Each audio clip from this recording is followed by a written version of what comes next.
இந்த செய்தியை உங்களுக்காக வழங்குவது யூரோ குரூப் மலேசியா.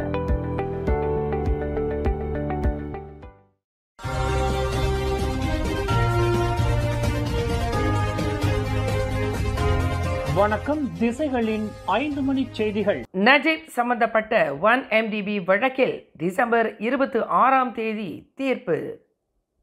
முன்னாள் பிரதமர் டத்தோஸ்ரீ நஜீப் துன் ரசாக் சம்பந்தப்பட்ட 1MDB வழக்கில் கோலாலம்பூர் உயர்நீதிமன்றம் வரும் டிசம்பர் 26ஆம் தேதி தீர்ப்பளிக்கவிருக்கிறது.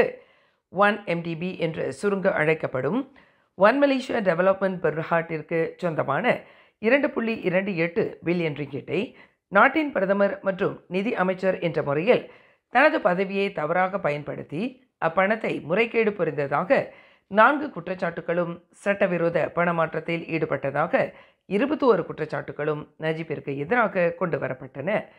கடந்த 7 ஆண்டு காலமாக நடைபெற்று வந்த இந்த வழக்கில் வரும் டிசம்பர் மாதம் தீர்ப்பளிக்கப்படவிருப்பதாக தற்போது அப்பீல் நீதிமன்ற நீதிபதியாக பதவி உயர்வு பெற்றிருக்கும் இவ்வழக்கின் உயர் நீதிமன்ற விசாரணை நீதிபதி டத்தோ காலின் லாரன்ஸ் செக்யூரா இன்று அறிவித்தார்.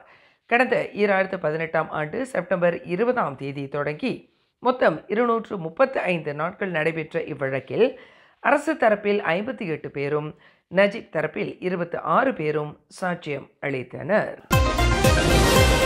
கடந்த மே 13ஆம் தேதி பேரா தலு இந்தானில் அரசு மலேசிய போலீஸ் படையின் கலக தடுப்பு பிரிவைச் சேர்ந்த 9 போலீஸ்காரர்களின் உயிரை பறித்த கோர விபத்துக்கு டிப்பர் லோரியே மூல காரணமாகும் என்று போக்குவரத்து அமைச்சு இன்று அறிவித்துள்ளது. தலோ இந்தான் ஜலான் சிகோஸ் சுங்கை லம்பாமில் நிகழ்ந்த இந்த விபத்தில் கலகத்தடுப்பு போலீஸ்காரர்களை ஏற்றி வந்த அரச மலேசிய போலீஸ் லாரியும் கற்களை ஏற்றி வந்த டிப்பர் லாரியும் சம்பந்தப்பட்டிருந்தது.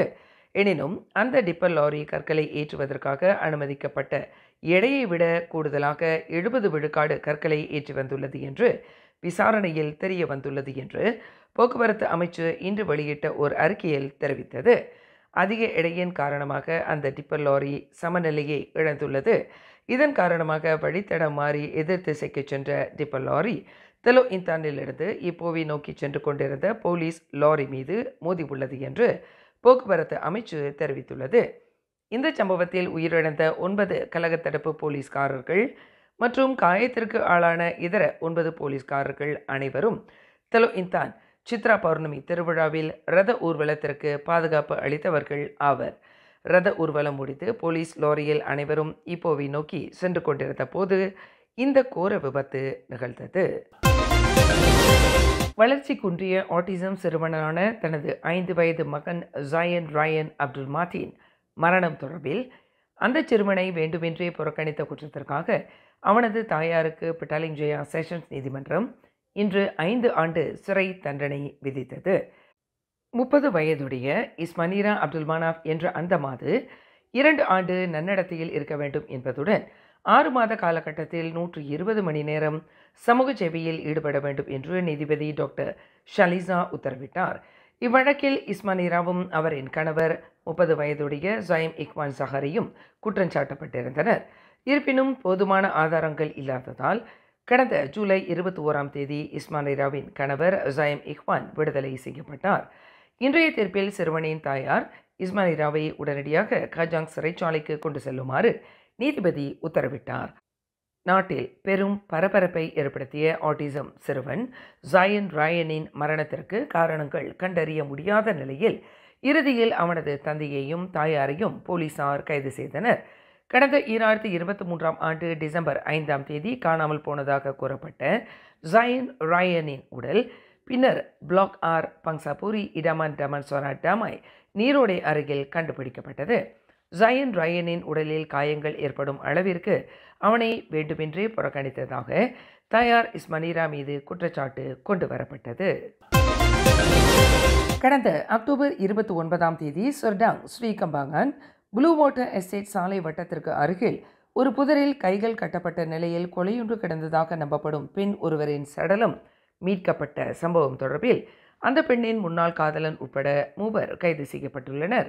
விசாரணைக்கு உதவும் வகையில் 25க்கும் 30க்கும் இடைப்பட்ட வயதுடைய அந்த 3 கைது செய்யப்பட்டுள்ளதாக சர்டாங் மாவட்ட போலீஸ் தலைவர் ACP முகமது ஃபாரிட் அஹ்மத் தெரிவித்தார். இதுவரையில் 3 ஆடவர்கள் கைது செய்யப்பட்ட நிலையில் அவர்கள் நீதிமன்றத்தில் நிறுத்தப்பட்டு தடுப்பு காவல் அனுமதி பெறப்பட்டதாக அவர் மேலும் கூறினார். இந்த சம்பவம் தற்போது குற்றவியல் சட்டம் 302 பிரிவின் கீழ் விசாரணை செய்யப்பட்டு வருவதாக அவர் குறிப்பிட்டார். இணையத்துல நீங்க பாதுகாப்பா இருக்கீங்களா இல்ல பாதுகாப்பா இருக்கிறதா நினைச்சுக்கிட்டு இருக்கீங்களா? ஒரு கிளிக்ல உங்களோட தனிப்பட்ட தகவல்கள், பேங்க் டீடைல்ஸ் எல்லாமே மோசடி செய்யறவங்க கைக்கு போயிரும்னு சொன்னா நம்புவீங்களா? நம்பிதாங்க ஆகணும். எத்தனையோ பேர் சேர்த்து வச்ச மொத்த காசையும் ஒரே நொடியில இழந்திருக்காங்க. ஓய்வு பெற்ற ஊழியர்கள், வயதானவர்கள், ஏன் இளம் தலைமுறையினர் கூட மோசடி செய்யப்பட்டிருக்காங்க. அவங்க எல்லாரும் இழந்தது சின்ன தொகை இல்ல, வாழ்க்கை முழுவதும் உழைச்சி சேர்த்து வச்ச மொத்த காசையும் இழந்திருக்காங்க. Congratulations, you won a prize. இந்த மாதிரி சந்தேகத்திற்கு இடமான லிங்க்ஸ் உங்க வாட்ஸ்அப்க்கு வந்தா கிளிக் பண்ணாதீங்க. குறிப்பா ஓடிபி, பேங்க் டீடைல்ஸ், பாஸ்வேர்ட் இதையெல்லாம் யாருக்கும் சொல்லாதீங்க. இப்படிப்பட்ட சூழல் உங்களுக்கு ஏற்பட்டா உடனே தயங்காம MCMC தொடர்பு கொள்ளுங்க. அவசர அழைப்புகளுக்கு 1800-188-030 என்ற ஹாட்லைன் நம்பர் மூலமாகவும் நீங்க MCMC அதிகாரிகளை தொடர்பு கொள்ளலாம். நமக்கு வழிகாட்டதா மலேசிய தொடர்பு மற்றும் பல்லூடக ஆணையமான MCMC செயல்பட்டு வருது. இணையத்துல விழிப்புடன் இருங்க, மோசடிக்காரங்க வலையில சிக்கிடாதீங்க. முன்னாள் பிரதமர் டத்துஸ்ரீ நஜீப் துன் ரசாக்கின் துணைவியார் ரோஸ்மா மன்சூர் மேலும் 3 மாத காலம் வரையில் தனது அனைத்துலக கடப்பிதழை தன் வசம் வைத்திருப்பதற்கு புத்ராஜயா அப்பீல் நீதிமன்றம் இன்று அனுமதி அளித்தது. சிங்கப்பூரில் உள்ள தனது மகளை சென்று பார்ப்பதற்கு ஏதுவாக அந்த முன்னாள் பிரதமரின் துணைவியாருக்கு அனுமதி அளிக்கப்படுவதாக 3 கொண்ட நீதிபதிகள் குழுவினருக்கு தலைமையேற்ற டத்தோ அஸ்மான் அப்துல்லா தெரிவித்தார். தமது வழக்கறிஞர் டத்தோ அக்பர்தீன் அப்துல் காடேர் சார்பில் ரோஸ்மா மன்சூர் செய்து கொண்ட விண்ணப்பத்திற்கு துணை பப்ளிக் ப்ராசிக்யூட்டர் பி சாருலதா எந்த எதிர்ப்பும் தெரிவிக்கவில்லை.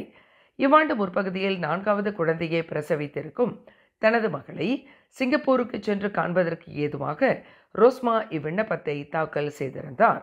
சரவாக்கில் உள்ள பள்ளிகளுக்கு சூரிய சக்தி மின் விளக்குகள் பொருத்தும் 1.25 பில்லியன் மதிப்பிலான குத்தகையில் லஞ்சம் பெற்ற குற்றத்திற்காக 73 வயதுடைய ரோஸ்மாவிற்கு கடந்த 2022ஆம் ஆண்டு செப்டம்பர் 1ஆம் தேதி கோலாலம்பூர் உயர் நீதிமன்றம் 10 ஆண்டு சிறை தண்டனையும் 970 மில்லியன் அபராதமும் விதித்தது. தமக்கும் அரச பேராளர் ஒருவருக்கும் இடையில் திருமணம் நடந்ததை போல ஒரு போலியான திருமணச் சான்றிதழை டிக்டாக் தளத்தில் பதிவேற்றம் செய்த குற்றத்திற்காக மாது ஒருவருக்கு கோலாலம்பூர் செஷன்ஸ் நீதிமன்றம் இன்று ஓராண்டு சிறை தண்டனை விதித்தது. தனக்கு எதிரான குற்றச்சாட்டை மறுத்து வந்த 43 வயது பர்சானா ஆப்ரில் சொலுண்டா என்ற அந்த மாது இன்று நீதிமன்றத்தில் குற்றத்தை ஒப்புக்கொண்டதை தொடர்ந்து நீதிபதி சுஹைலா ஹாரூன் தண்டனை விதித்தார். கடந்த பிப்ரவரி 26ஆம் தேதி கிங் சார்ல்ஸ் ரத்து என்ற டிக்டாக் கணக்கில் தமக்கும் அரச பேராளர் ஒருவருக்கும் திருமணம் என்ற போர்வையில் போலியான திருமண பதிவு சான்றிதழை பதிவேற்றம் செய்ததாக அந்த மாது மீது குற்றச்சாட்டு கொண்டு வரப்பட்டது.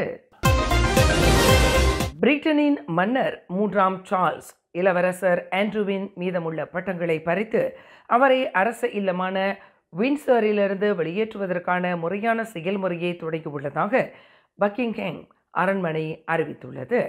இளவரசர் ஆண்ட்ரூ இனி ஆண்ட்ரூ மவுண்ட்பேட்டன் வின்சர் என்று அழைக்கப்படுவார். மன்னர் சார்லஸின் இளைய சகோதரரும் மறைந்த 2ஆம் எலிசபெத் அரசியாரின் 2வது மகனுமான ஆண்ட்ரூ தனது நடத்தை மற்றும் அமெரிக்க பாலியல் கடத்தல்காரர் ஜெஃப்ரி எப்ஸ்டெயினுடனான தொடர்புகள் காரணமாக பெருகிய அழுத்தத்தை எதிர்கொண்டார். இந்த மாத தொடக்கத்தில் அவர் தனது டியூக் ஆஃப் யார்க் பட்டத்தை பயன்படுத்துவதை நிறுத்த வேண்டிய கட்டாயம் ஏற்பட்டது. ஆண்ட்ரூ தனக்கு எதிரான குற்றச்சாட்டுக்களை தொடர்ந்து மறுத்து வந்த போதிலும் இந்த நடவடிக்கை அவசியமானதாக கருதப்படுகிறது என்று அரண்மனை தெரிவித்துள்ளது. மேலும் செய்திகளை தெரிந்து கொள்ள கீழே இருக்கும் பெல் பட்டனை அழுத்துங்கள். உங்கள் மகிழ்ச்சியை வெளிப்படுத்த லைக் மற்றும் ஷேர் செய்யுங்கள். தொடர்ந்து திசைகளோடு இணைந்திருக்க சப்ஸ்கிரைப் செய்யுங்கள்.